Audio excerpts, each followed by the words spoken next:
चिपको, किस चीज में चिपकना है, क्या करना है, क्योंकि हम लोग पर्यावरण पढ़ रहे हैं। अरे यार ये मेरे आते ही ऐसे होने लगे,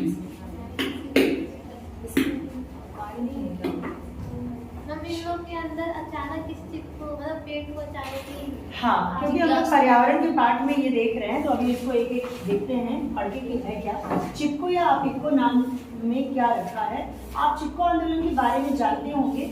हम लोग केवल इतना जानते ही मानते चलते हैं कि हम इतना जानते हैं केवल कि पेड़ है, और उसे बचाने के लिए कुछ जनजाति समूहों ने क्या किया कि हमारे पेड़ न कटे, क्योंकि उनका घर ही जंगल है, वो जंगल से प्रेम करते हैं। अगर आपने साउथ की कोई मूवी देखी होगी तो आपने एक मूवी अगर देखी हो, उसमें क्या रहता है, आदिवासियों का पूरा एक गांव होता है और वहाँ पे फैक्ट्री लगाने के लिए शहर के लोग आते हैं और वो उनको मारते काटते हैं, हटाते, किसी तरह ये हट जाए। तो कुछ लोग उनके है ना, आदिवासी जिनको कहा जाता है, जो जंगलों में रहते हैं। हाँ, तो वो क्या करते हैं, उनको हटाने के लिए सोचते हैं, लेकिन वो अपनी जंगल को बचाने के लिए अपना जी जान सब लगा देते हैं, क्योंकि उनका घर जंगल है, जनजाति। ठीक है, तो ये लोग, बस हम लोग इतना जानते हैं कि ये समूह क्या करते हैं, अगर कोई पेड़ काटने जाएगा तो हम खुद ही उसमें लिपट जाएंगे। तो पेड़ के साथ हमें काटो, हमें तो काटोगे नहीं, डरोगे ही इंसान को मारने में, तो पेड़ बच जाता है। तो इतना जानते, कर्नाटक में एक ऐसे ही आंदोलन ने एक दूसरा नाम लिया अपिको। तो जिस तरह से चिपको था, वैसे अपिको भी एक आंदोलन है जिसका अर्थ है बाहों में भरना। अपिको का मतलब होता है बाहों में भरना। 8 सितंबर 1983 को सिरसी जिले के सलकानी वन में वृक्ष काटे जा रहे थे। तब 160 स्त्री पुरुष और बच्चों ने पेड़ों को बाहों में भर लिया और लकड़ी काटने वालों को भागने के लिए मजबूर होना पड़ा।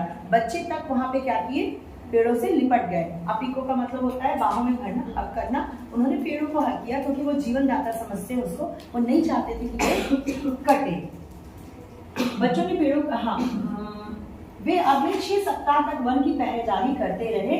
इन स्वयं सेवकों ने वृक्षों को तभी छोड़ा जब वन विभाग के अधिकारियों ने उन्हें आश्वासन दिया कि वृक्ष वैज्ञानिक आधार पर और जिले की वन संबंधी कार्य योजना के तहत काटे जाएंगे। मतलब अंधाधुंध नहीं काटे जाएंगे, बहुत जरूरी होगा, कोई योजना होगी तब काटे जाएंगे। और योजना में हमेशा ये इंक्लूड होता है कि अगर इतने पेड़ कट रहे हैं तो इतने लगाए जाए। जैसे चौड़ीकरण अगर सड़क का हुआ, इतने सारे पेड़ काटे गए, तो देखो वृक्षारोपण भी कितने सैकड़ों पेड़ों का हुआ, करोड़ों पेड़ों का हुआ, है ना। तो योजना के तहत होती है चीजें, तो बैलेंस में करके चली जाती हैं, तब जाके वो हटेगी।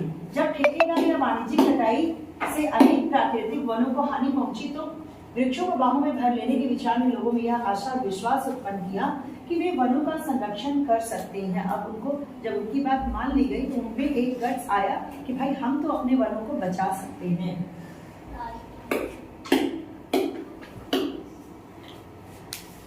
उस विशेष घटना से जब वृक्षों की कटाई रुक गई तो लोगों द्वारा 12,000 वृक्षों को बचाया गया। कुछ ही महीनों में यह आंदोलन पास के कई जिलों में भी फैल गया। ईंधन की लकड़ी और औद्योगिक प्रयोग के लिए पेड़ों की बेरोक टोक कटाई अनेक पर्यावरण समस्याओं को जन्म देती है। ये हम लोग जान चुके हैं कि हमारा पर्यावरण फुली डिपेंड ऑन प्लांट्स, पेड़। ठीक है, तो उत्तर कनारा क्षेत्र में एक कागज मिल बनाने के 12 साल बाद उस क्षेत्र में बांस विलुप्त हो गया। कागज मिल बना तो आसपास के बांस से जो कागज बनता है, तो बांस के अंदर में कटाई होती गई। एक किसान ने यह बताया कि बड़ी बड़ी पत्तियों वाले पेड़ जो कि भूमि को वर्षा के प्रत्यक्ष आक्रमण से रक्षा करते थे। अब कौन बताएगा कि बड़े पेड़ भूमि का रक्षण करते हैं किस तरह से, कौन बताएगा? कल मैंने ये बताया ना कल।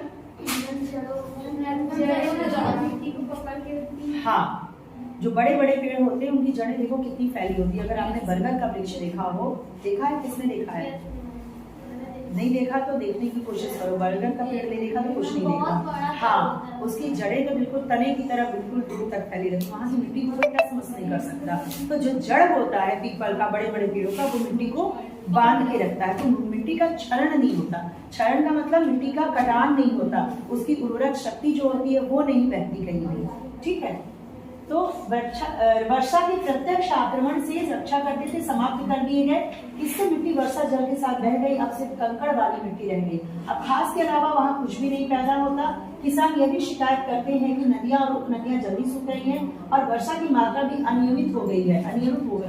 ऐसी बीमारियां और कीटाणु जो पहले नहीं थे फसलों को नुकसान पहुंचा रहे हैं। अब इनको संसेवक, ठेकेदारों और वन अधिकारियों से यह चाहते हैं कि वे कुछ नियमों तथा प्रतिबंधों का पालन करें। ठीक है, जरूरी है कागज हमारे लिए, जरूरी है सड़क हमारे लिए, जरूरी है कि फैक्ट्री भी स्थापित हो, लेकिन उनको भी किसी नियम के तहत करना चाहिए। जैसे मैंने कहा बैलेंस बना के कि अगर आपने उसके लिए 50 पेड़ काटे तो कम से कम 100 पेड़ तो आप कहीं लगाइए, तब तो बैलेंस होगा ना पर्यावरण।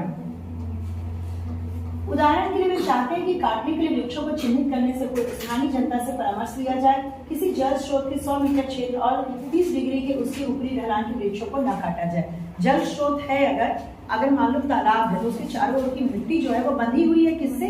पेड़ों से। नहर है तो आसपास देखोगे पेड़ है तो वो बंधा हुआ रहता है। अगर बंजर हो जाएगा तो सारी मिट्टी उसी में ढह के कटके चली जाएगी और नहर भी विलुप्त हो जाएगा, कुआं और तालाब भी विलुप्त हो जाएगा। तो वही ये कह रहे कोई जलाशय है तो उससे बहुत पास के जो पेड़ है वो ना काटे जाए।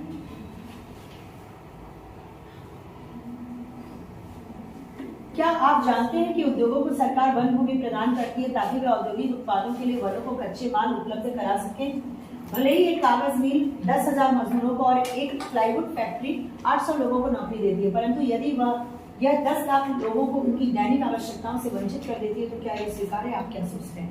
कहने का मतलब ये है कि आपने कहा भैया हम विकास कर रहे हैं, हमारे देखो इतनी फैक्ट्री हो गई, इतने कॉलेज हो गए, इतने सड़क हो गए, सड़क 8 लेन 10 लेन 50 लेन का कर दिया हमने, लेकिन ये सारी चीजें किसके कॉस्ट पे है?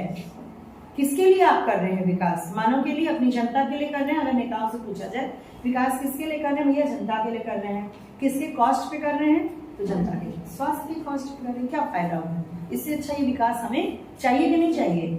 इतना नहीं चाहिए, इतना नहीं चाहिए। हमें शुद्धता चाहिए, हमें अपना स्वास्थ्य चाहिए, सारी चीजें ठीक है, लेकिन हम अपने ही कॉस्ट पे अपना विकास कैसे हो सकता है? जब हम मर ही जा रहे हैं, जब हमारे बच्चे एक से रोग पकड़ दे रहा है सभी को छोटी छोटी उम्र में, तो कौन सा विकास? हम जान रहे हैं कि हम पेट्रोल वाली गाड़ी से वहां जा रहे हैं और उसी पेट्रोल वाले धुएं से बीमार भी पड़ रहे हैं। तो क्या हमारी अकल खुलनी नहीं चाहिए, हमारी आंख नहीं खुलनी चाहिए कि हम पेट्रोल गाड़ी और फिर कह रहे बड़ा धुआं है, उस धुएं से हम बीमार पड़ गए? अरे कौन कर रहा है ये धुआं? शांतिपुरम से न जाने कितने व्हीकल निकलते हैं ना सुबह। अगर ये सब सोच लें कि हमें बसों से जाना है तो बहुत कम हो जाएगा, हम आधे तो हो जाएंगे। इसी तरह दिल्ली में ये अपनाएगा ऑड इवन नंबर, पता है आपको? वहां की सरकार ने कहा कि एक दिन ऑड, मतलब एक हफ्ते ऑड या एक महीने का लिया था ऑड नंबर, यानी कि अगर किसी का 2 से शुरू हो रहा है तो किसी का 3 से शुरू हो रहा है अगर नंबर, गाड़ी का नंबर, तो ऑड वाले नंबर जो सम विषम, जानते हो सम विषम संख्या, सम संख्या जैसे 2 से शुरू हो रहा है, 6 से, 8 से, तो ये सारे नंबर प्लेट्स जो हैं वो मंडे को जाएंगे, ट्यूसडे को वो बंद रहेंगे। और जो इवन जो विषम संख्या है 3 है, 5 है, 9 है, वो वाले ट्यूसडे को जाएंगे, मंडे को बंद रहेंगे। तो इससे ही आधी हो गई ना, पॉल्यूशन तो आधा हो गया, सब नहीं निकल रहे हैं। तो कुछ ना कुछ ऐसे उपाय हमें अपनाने पड़ेंगे।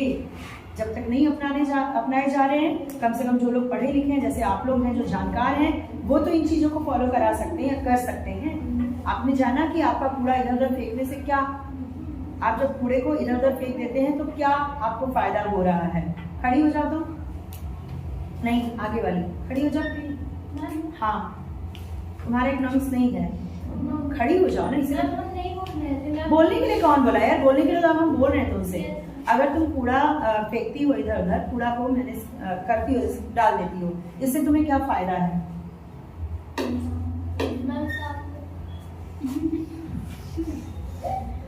सही बोला। क्या करती हो कूड़े का? घर के कूड़े का क्या करती हो बताओ? घर का कूड़ा जो निकलता है उसका क्या करती हो? भारत मैम उसको एक बल्टी में रख देते हैं लगी फैलने में। और फिर क्या करती हो?